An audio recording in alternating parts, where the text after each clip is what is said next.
The nature of weak communication practices lives in people not recognizing the power that their language they can use to produce action.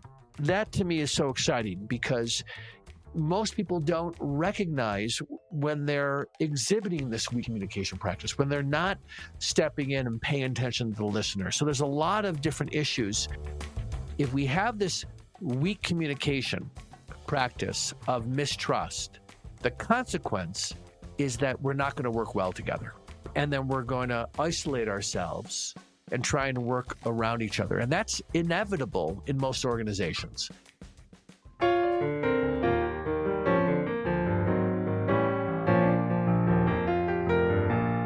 Howard Teibel. Pete Wright. It's me, Pete, from your history. Yeah, you know what? You came back. I did. You decided to come back. What you didn't know is I've been living in your house all this time. I am thrilled to be talking with you again, and I love doing these podcasts. I listen, as you know, as you well know, I listen to every single episode, and I'm excited. I'm excited to hear the kind of stuff you're talking about with Jeff over at the Net Assets podcast. I'm excited about the kind of work that you're doing, and I'm thrilled to be able to dive into something that I feel like has been noodling in the back of my mind for a while. We're talking about weak communication practices, and I want to open with a question. Are you ready? Let me get myself into a state of readiness. I'm ready. You have been talking to a lot of folks about communication. I would like to know what is the most cringe-worthy communication gaffe that you can think of right off the dome that you've heard somebody do.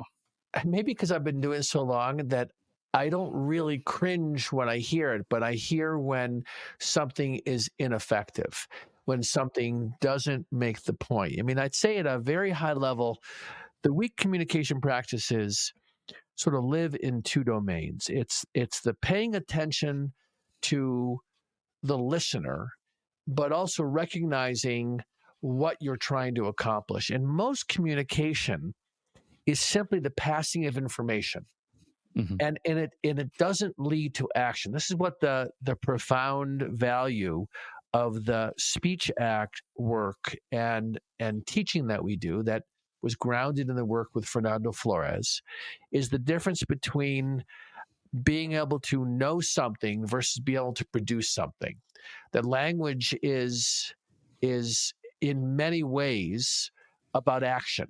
The nature of weak communication practices lives in people not recognizing the power that their language they can use to produce action.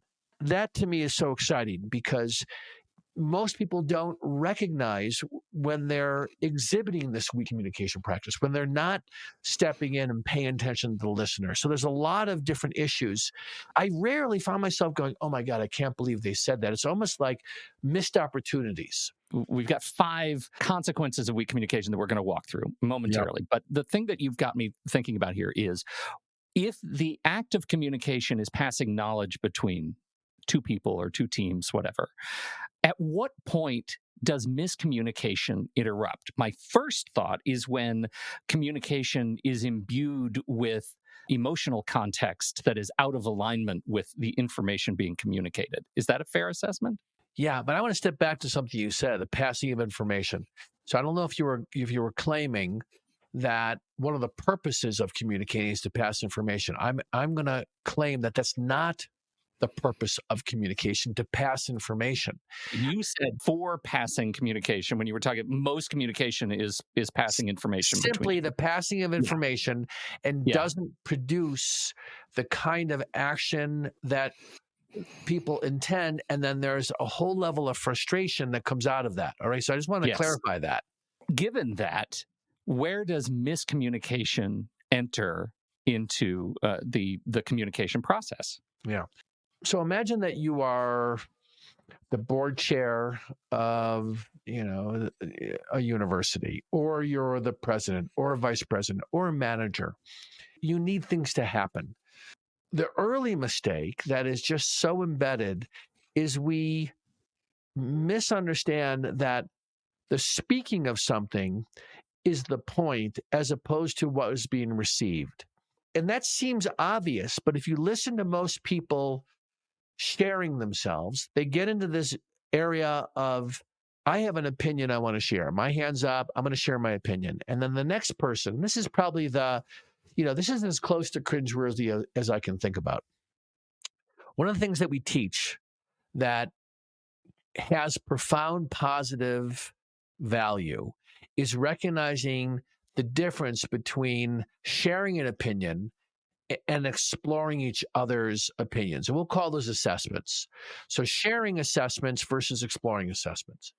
And if you watch most teams or two individuals or 20 people sitting around a table having a discussion about an important topic, we need to figure out how we're going to modify our budget so that it's in line with the current realities of our enrollment. Let's just use education for a moment.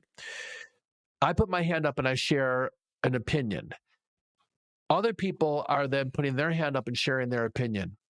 And what we end up doing is debating each other's opinions or assessments versus exploring those with each other. And in the end, we don't learn anything in the process. So one of the big shifts for teams is to recognize if I said to you, Pete, you're a great podcaster, your response would likely be, I appreciate that. Thank you. But if you really were interested in learning, you would say, why do you say that? Tell me about what makes me a great podcaster. Because you learn nothing from the assessment. You learn from the follow-up.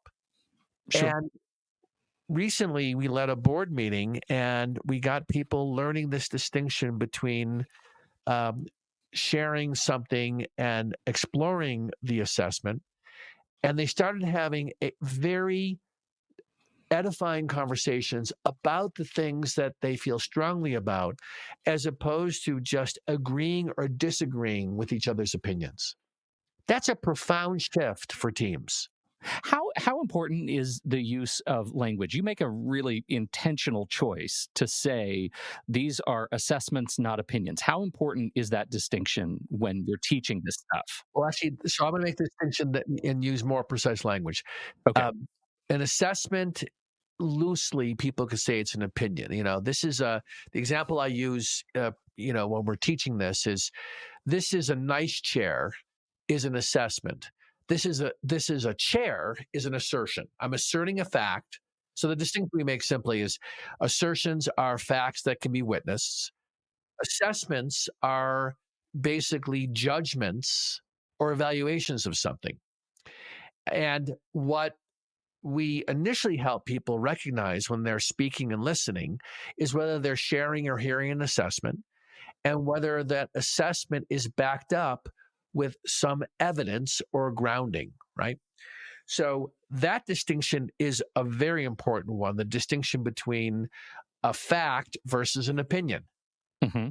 And a fact that could be witnessed, that based on our standards of observation, we would say that is true.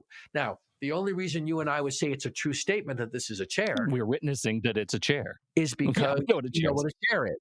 But if you've never seen a chair, what makes it a grounded assessment, meaning that there's evidence, if I said to you, this is a really nice chair, who's speaking that? If I'm a chair maker, Mm-hmm. you're going to grant me more authority that when I say this is a nice chair, you're going to say, well, because Howard is a chair maker, he believes it. But if a child said, I love this chair, you would listen to it very differently.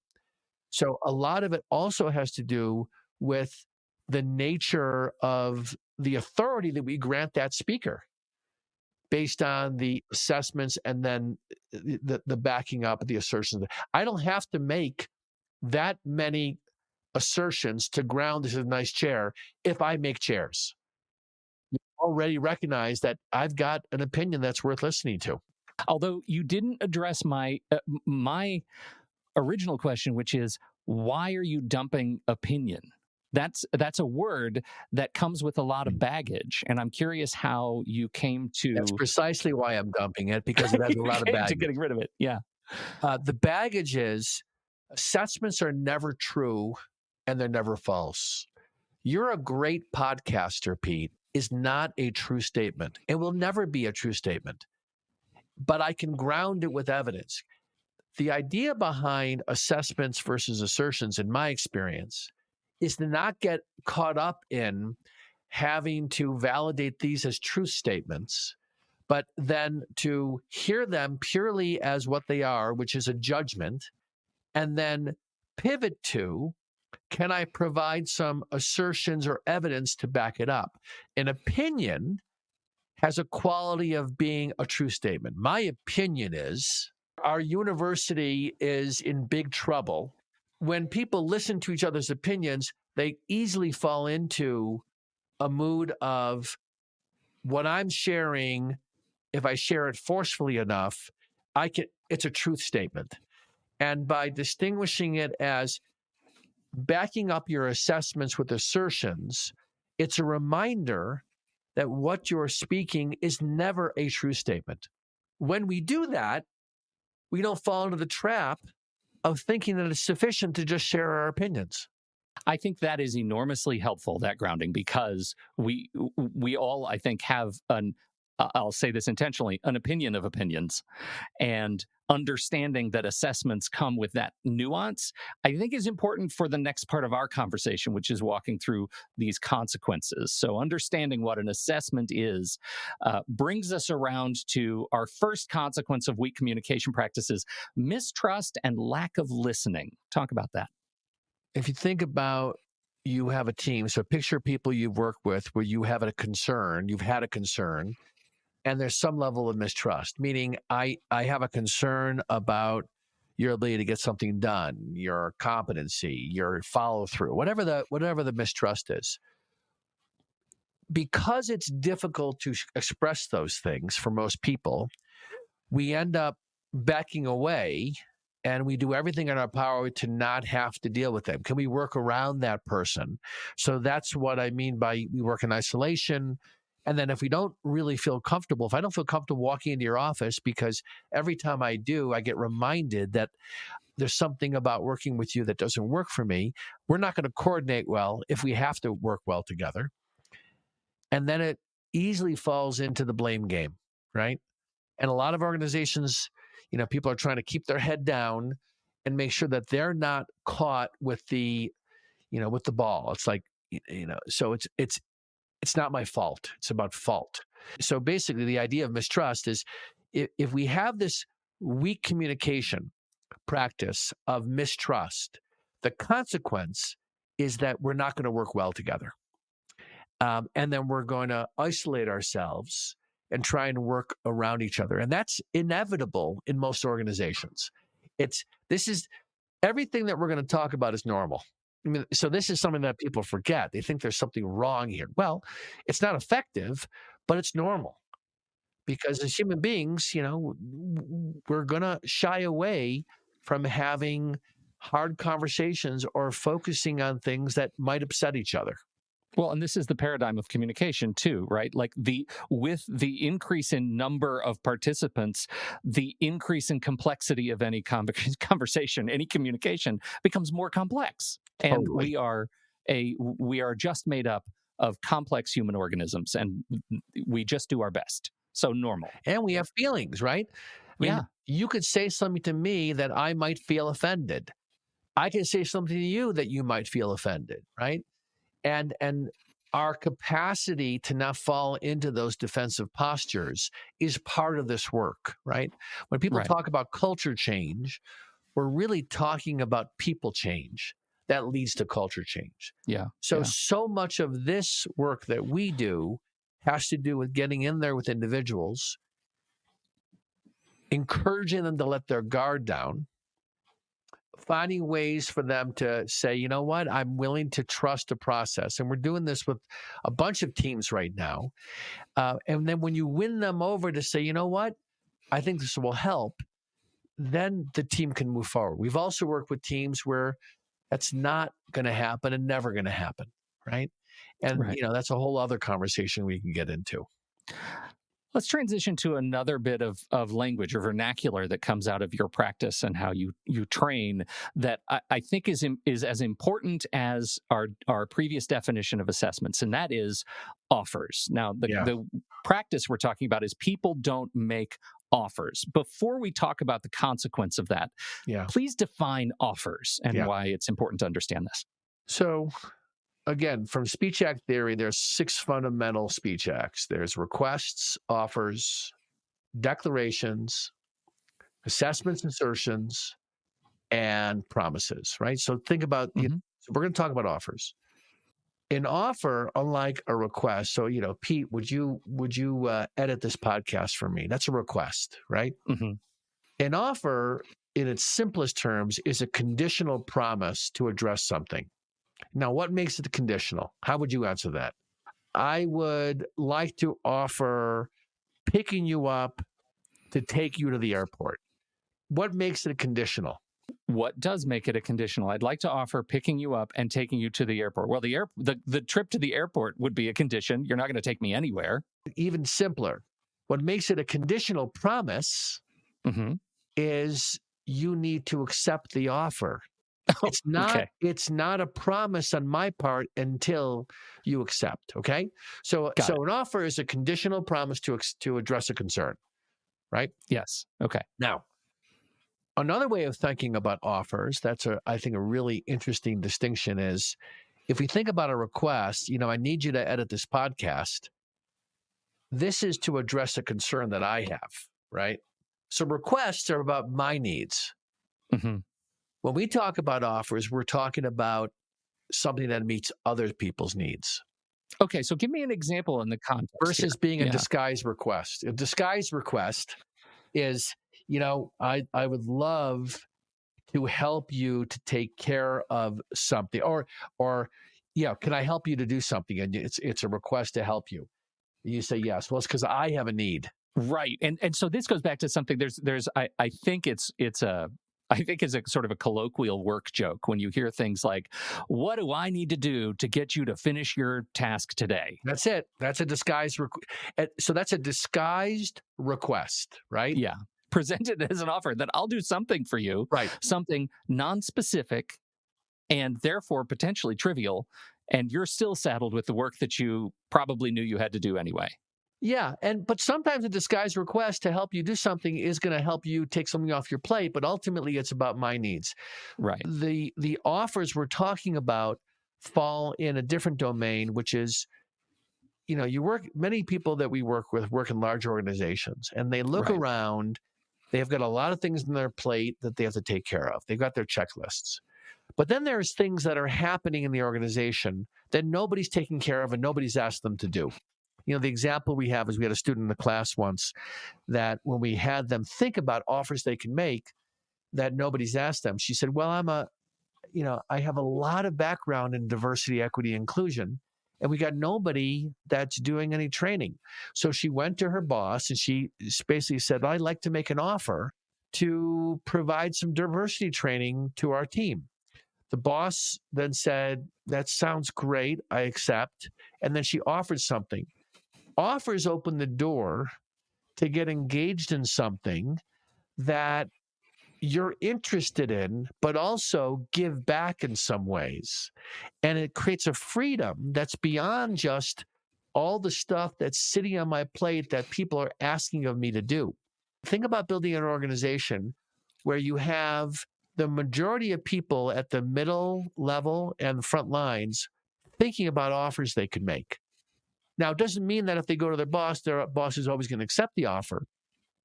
But the premise behind this, that, we share this wonderful podcast with Peter Denning talking about that making offers opens up the door to create an innovative organization. Otherwise, what's happened is if you don't have people at the middle level making offers to address concerns, innovation is only possible to address from the top because everybody else is just waiting to be asked to do stuff. A recipe for stagnation. Yes, or not moving forward on things that only senior leadership sees. So many things senior leadership will never see. It's the Right. people who are on the boots on the ground some of whom might have interest and capability to do things but you have to teach your people to make offers. It doesn't Yeah. happen naturally. That's so interesting, and now that you've put it in that context, the idea of encouraging people not to wait to be told what to do, but to think proactively about what they can offer. That makes me rethink my past sort of corporate experience, which was exactly what you're describing. It was exactly the idea that we would simply wait to be told what the next idea was and then figure out how to execute it. Thereby, there were other consequences. We didn't own anything that didn't come from the top. We didn't have a shared value of what we were doing at all. We Yeah. had zero interest in making or in beating any sort of deadline. We Yeah. would make it at barely the deadline that was set because Yes. nobody really cared. And that's gut stuff, right? When you understand how to make offers and accept and hear what it means for your offer to be accepted, that changes the way you feel in your gut. Right. And this is what's interesting about listening to you and thinking about people listening to this and going, oh, great idea. That's not going to be enough. And that's what's fascinating about this work is there's a difference between knowing and these things making Yeah, sense and people, individuals or your organization embodying these skills. for This is sure. not a natural thing. It's practice. It's repetition. I'd say that the majority of our education work and the majority of our consulting looks for opportunities to have people practice new behavior that eventually becomes in the background. But this is not, it's not sufficient to think about these ideas of great idea. I've presented this principle before. We got a nice slide. We show it. People take pictures of it. Nothing comes from your picture. It might be a good Right. short-term provocation. And, for a keynote address, that's great because you want people to feel good in the moment. But one of the pivots, Pete, in our work really has gone from moving away from getting people to feel good over a short period of time versus getting the behavior to change. So you got to get people actually writing out what's an offer I could make, what's the concern, practicing it, falling into moods of frustration because I made this offer and my boss said no. So nobody said that if you make an offer, they're going to say yes, right? But then teaching the bosses look for opportunities to say yes. So it's getting in there with people to recognize how do you build a culture where people feel more comfortable leaning in? Because all it takes is being slapped once and told, I'm not going to take your idea, that people just stop offering up ideas. Let's move on to the next one. The next weak communication practice. People focus on building consensus over building commitment. I'm going to ask you, what do you think about that one? Without even with just what do you take away from that idea as a weak communication practice that everything's Yeah, about right. consensus building Yeah. versus commitment building? Very personally speaking, what I hear is, and what I think about in sort of past life is looking for consensus that stems directly from a lack of confidence in the idea that I need everybody else to buy in, or it's probably a bad idea, and I'm not going to be able to get motion on it anyway, right? Mm. Whatever the project could be, is that there is a real, that it is motivated by fear, uncertainty, and doubt. I love that. And an element of it is a lack of confidence in the idea. But I think more often the idea is not the issue. It's that we have this need to get as many or all people behind our idea that we can't move forward with any dissension. Now, this Yeah. is higher education significantly suffers from this. In higher education and the shared governance model, which is intended to allow people to see that voices like faculty and students and administrators, boards, have a voice in this in different ways. But this is also true for profit, right? How do Mhm. we move something forward, have sufficient buy-in or commitment from folks so that we can take it forward, recognizing that we're never going to get everybody to go along with us. So building a commitment versus a consensus culture is about recognizing that it doesn't mean that people have to agree or even like it. Now, that's tricky. Because what I just said, having people say, I disagree with your idea, even if they commit, reinforces the uncertainty and doubt. Why does it reinforce the uncertainty? Well, if somebody disagrees with this project idea that I'm working on, maybe it really is a bad idea. This is where, if we get ourselves out of the goal is to produce agreement or consensus, and instead separate out and recognize that if I'm on a team and 8 of the 10 people like the strategy or the goal that we picked, and 2 don't like it, they have an option. They can raise their hand and say, I disagree, and we're not going to, I don't want to move this forward. And then the impact is things don't accelerate, right? So part of this idea of moving to a commitment culture is being able to move things forward with some level of acceleration. Yes. And what we teach people, and I do not claim this, and it probably existed before Jeff Bezos says this, but Jeff Bezos in his 2016 stakeholder letter talked about a principle to be a day one organization is that can we disagree and commit and separate out that need to convince me about something? Maybe all you have to simply get is my commitment, and I can still disagree, but when we leave the room, we're going to behave in a way that represents our shared commitment. Mm-hmm. When we introduce this to teams, many people who are frustrated by the pace of change look at this and go, oh my God, this would be a transformational way of being if we can at times allow ourselves permission to put our hand up and say, I want you to know I disagree with this direction that we're going, and I will do everything I can to make it work. But I'm letting you know I disagree with it, but I commit to it. That's the distinction here. And it's a very high bar because a lot of people and teams, boards don't like this. They want to go on record as disagreeing, and then they want to be obstructionist. Yes. Well, even if not actively obstructionist, they abdicate responsibility to participate, right? Right. They abdicate responsibility. And by the way, I am not suggesting that we should agree to everything either. Right. I'm saying that there's opportunity at times to step back from your ego and what you think is so important and maybe go with the group, but still be clear that you disagree. But I'm gonna support it. I'm gonna commit to it, and I disagree.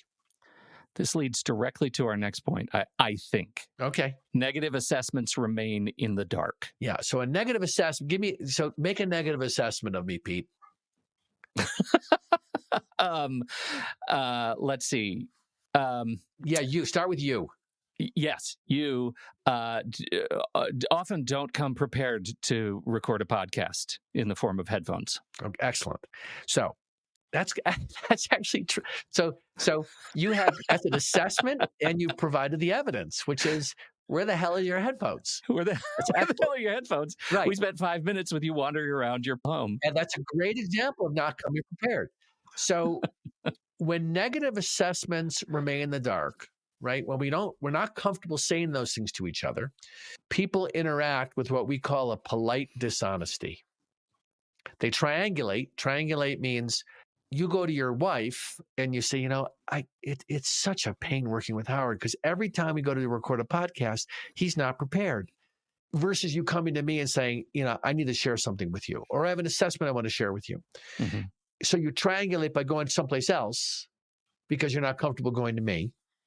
And I would say at a very high level, people suffer.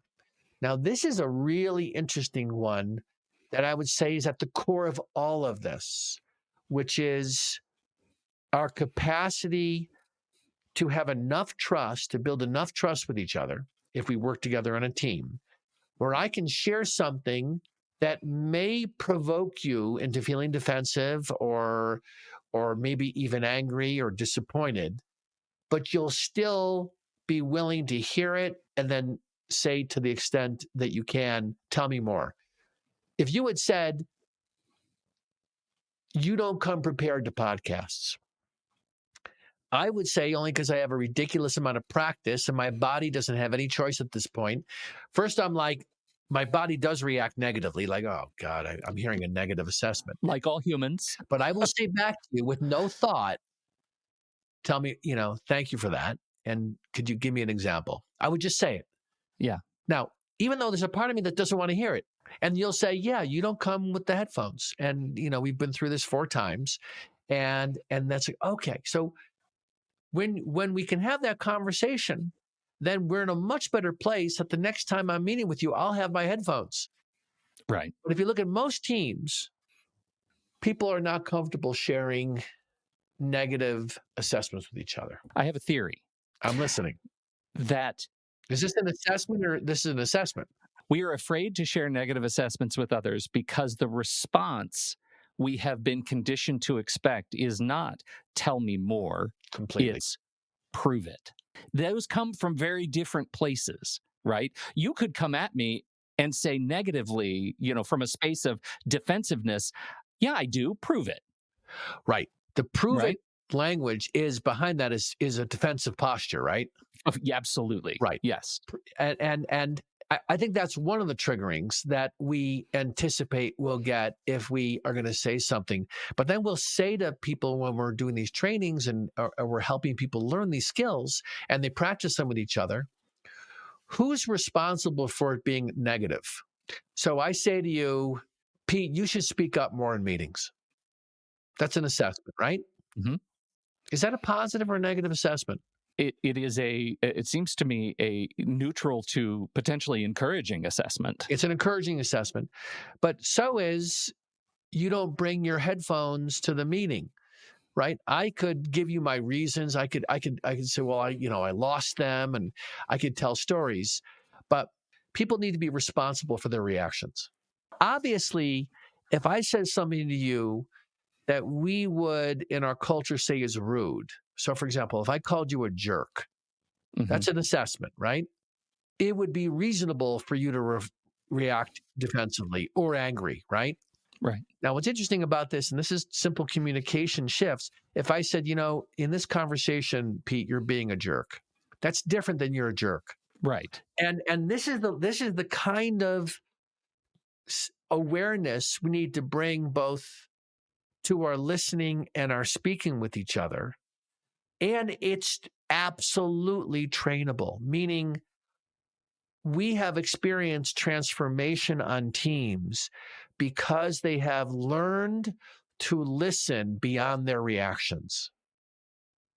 You are never going to not have a reaction, especially if you hear something that you feel is either incorrect or you feel is negative towards you or you're embarrassed by it.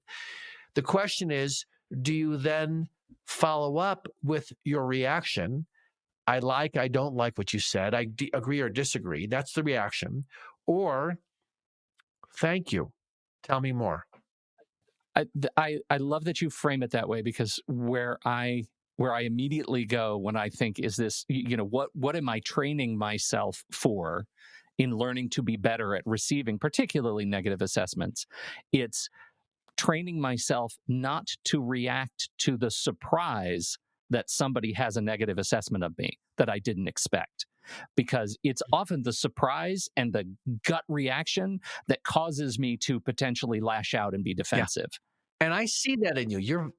If we get really personal, I've known you for 14 years, and I've seen that I have said things that have provoked that. And it's the nature of working together. And what's fascinating is we've never really talked about this, right, in this way. That's what's so cool about this. What's great about exploring this in paired relationships or in teams is it has the potential to even deepen the trust that you feel comfortable saying things to me that you may have held back on, because you have confidence that I'm going to not just react defensively. And I feel the same way about you. And when that happens, when we have stressful situations happen, we can navigate them with more ease. Well, and also it's a direction of practice, right? I mean, I have the luxury again of hearing every podcast you do and of going through so much of the training that you do by way of bearing witness to those some of those exchanges. And it well, quite honestly, I like to think I've improved. That I am less reactionary to those surprises, and that's why it's so resonant to me.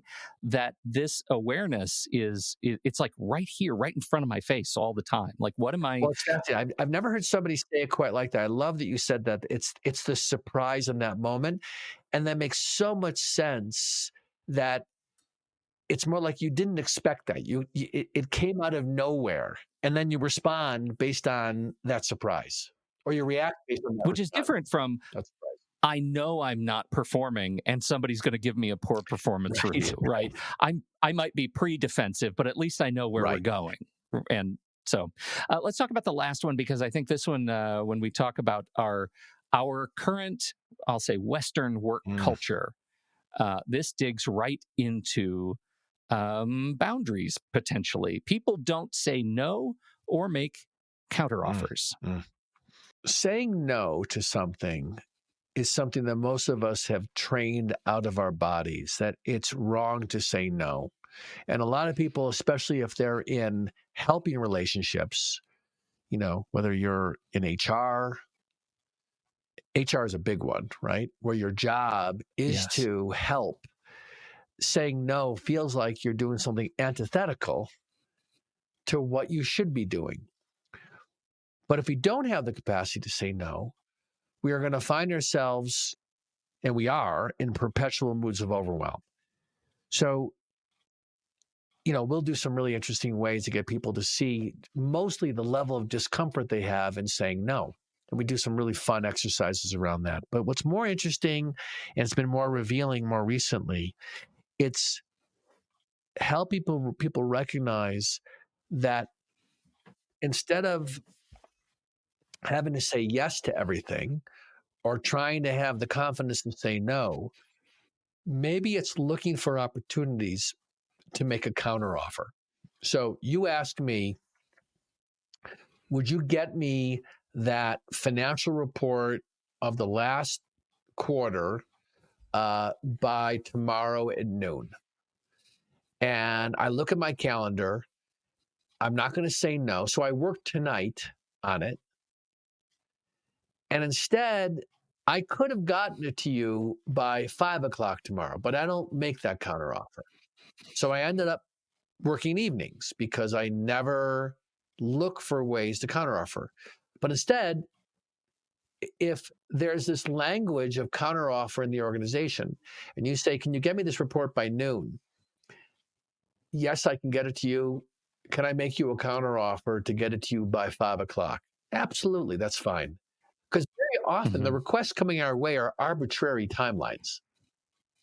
Right. So it could be, in some cases, as simple as recognizing that maybe there's a simple counteroffer, and the most obvious simple counteroffer would be around time, right?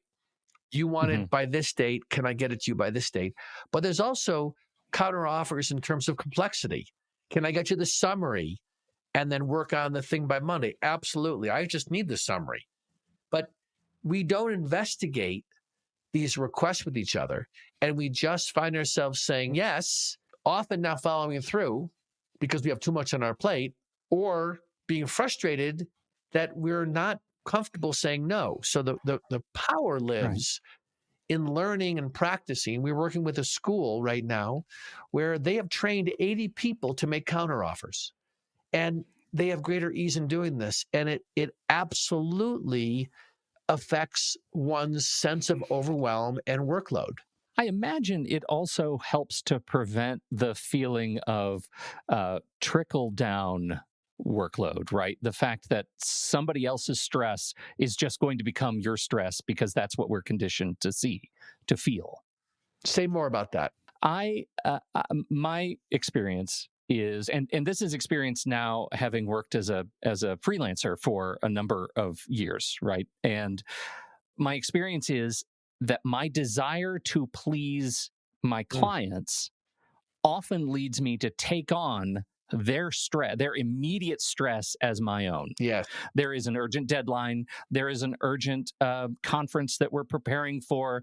There is COVID. We need to suddenly, prepare all kinds of resources for our customers.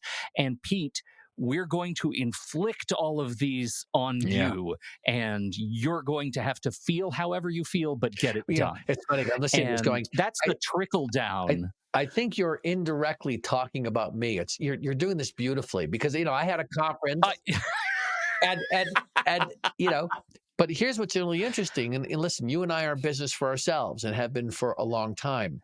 Yes, we want to please our clients. We want to please the people that we're serving. Distinguishing urgency from important. Do you really need it by this date? Is something that I think we need to investigate. But there's a great example. You and I'll tell you quite explicitly, I was not thinking about you just then, but now I am.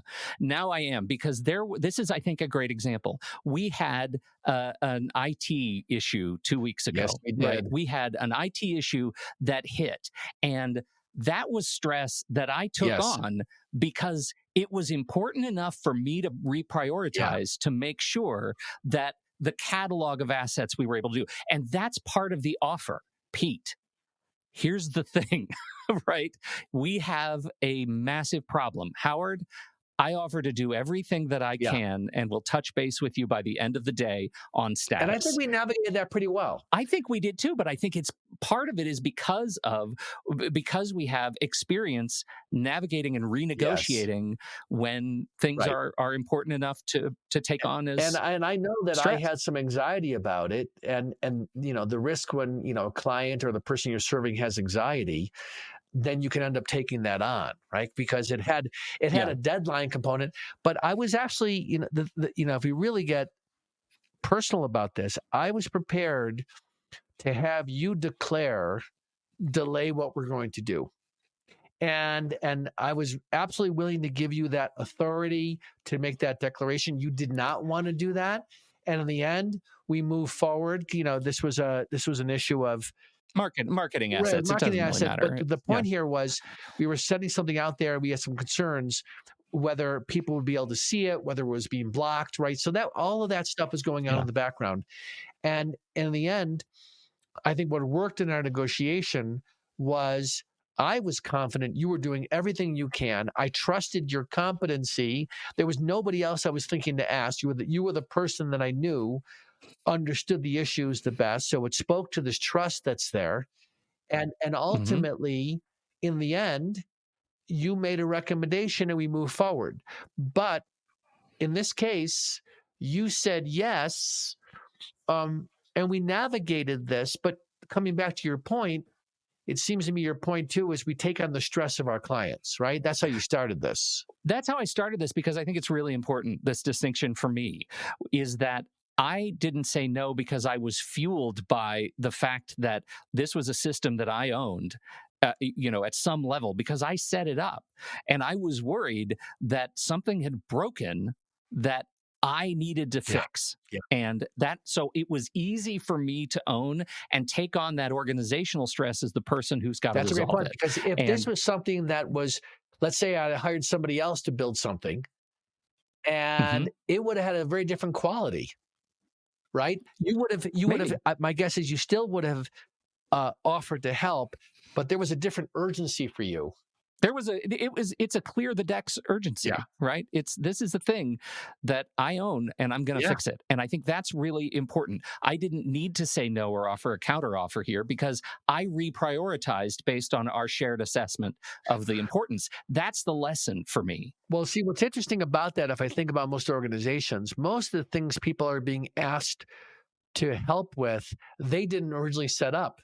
So let's say that I need something, a certain report, and it was set up, in some system, and IT was involved, HR was involved, finance was involved. It's like, I can't fix this, but do I still take the ownership? Exactly. And I think that's what I've learned here, both in this conversation and in our work together over the years. If we have trust, if we have listening, if we have a favorable relationship around offers and promises, then when we get to this kind of situation, whether I have to deal with 15 different departments, if I trust that I own this level of importance, I'm going to figure it out. You are going to figure it out.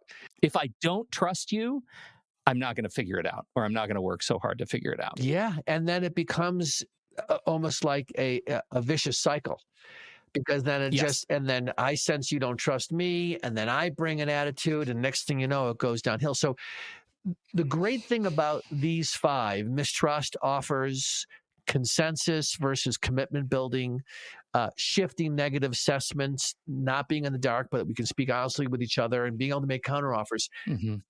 When people at the level of, I have a team and I want them to get better at this, when they make that investment, and I can think of many examples where we've seen this, and you can create the kind of culture that people want to work in. That's one of the real benefits of pursuing, addressing these, is that this creates this, principle of being an employer of choice, right?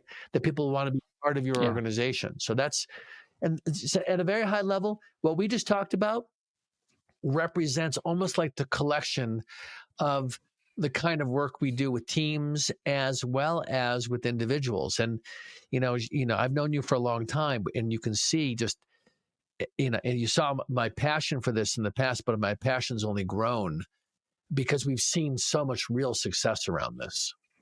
Well, it's transformational work, and I think we've possibly belabored this episode long enough, but it truly is transformational stuff, and I'm honored to be in orbit of it, because it has absolutely impacted the way I work with people. I have an assessment for you, Pete.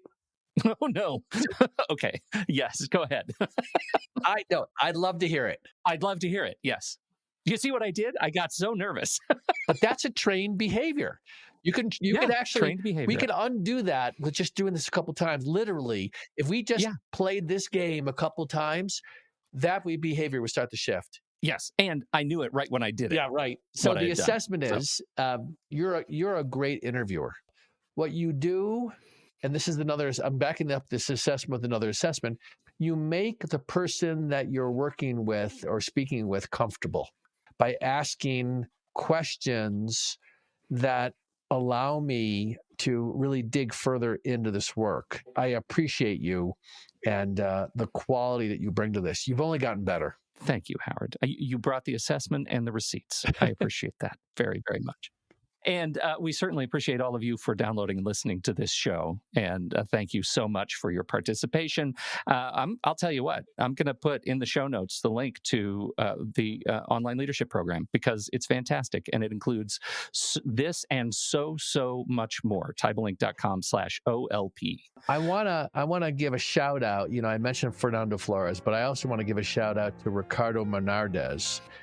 Because in some little bit of a collaboration I did with him in exploring, my work in higher ed, and as he was stepping into higher education, these principles about weak communication practices came from a conversation with him, and I made some modifications to it, but he contributed to my being able to tell a story around this in a way that's been very, very helpful, and I just want to give an acknowledgement out to him. Thank you, everybody, for downloading and listening to this show. We appreciate your time and your attention. On behalf of Howard Teibel, I'm Pete Wright, and this has been Navigating Change, a podcast from Teibel Education.